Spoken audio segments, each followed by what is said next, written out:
Super star Mahesh Babu ప్రస్తుతం దర్శకధీరుడు రాజమౌళి దర్శకత్వంలో తెరకెక్కుతున్న తన 29వ సినిమాలో నటిస్తున్నారు. అటవీ నేపథ్యంలో యాక్షన్ అడ్వెంచర్ గా రాజమౌళి ఈ సినిమా దర్శకుడు తీర్చిదిద్దుతున్నారు. 2 భాగాలుగా రాబోతున్న ఈ సినిమాను 1500 కోట్ల భారీ బడ్జెట్ తో దుర్గా ఆర్ట్స్ పతాకంపై డాక్టర్ కెఎల్ నారాయణ నిర్మిస్తున్నారు. ప్రపంచవ్యాప్తంగా అన్ని భాషల్లో విడుదల చేయబోతున్నారు. హాలీవుడ్ సినిమాల కన్నా దీటుగా దీన్ని రాజమౌళి తెరకెక్కిస్తున్నారు. RRR తో కూడా హాలీవుడ్ లో కూడా పేరు తెచ్చుకున్న రాజమౌళి తీయబోతున్న ఈ సినిమాను ప్రపంచవ్యాప్తంగా ఉన్న సినీ ప్రియులు, సినీ రంగాలకు చెందిన వారు ఆసక్తిగా ఎదురుచూస్తున్నారు.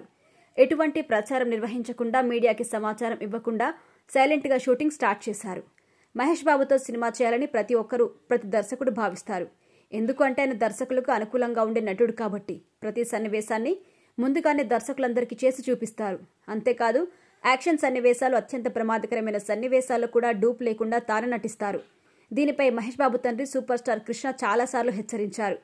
అయినా తన అలవాటు మానుకోలేదు. అటువంటి సన్నివేశాల్లో నటించేటప్పుడు జరగరానిది ఏదైనా జరిగితే ఫ్యాన్స్ నుంచి, ఇతరుల నుంచి హెచ్చరికలు వచ్చే ప్రమాదం ఉంది.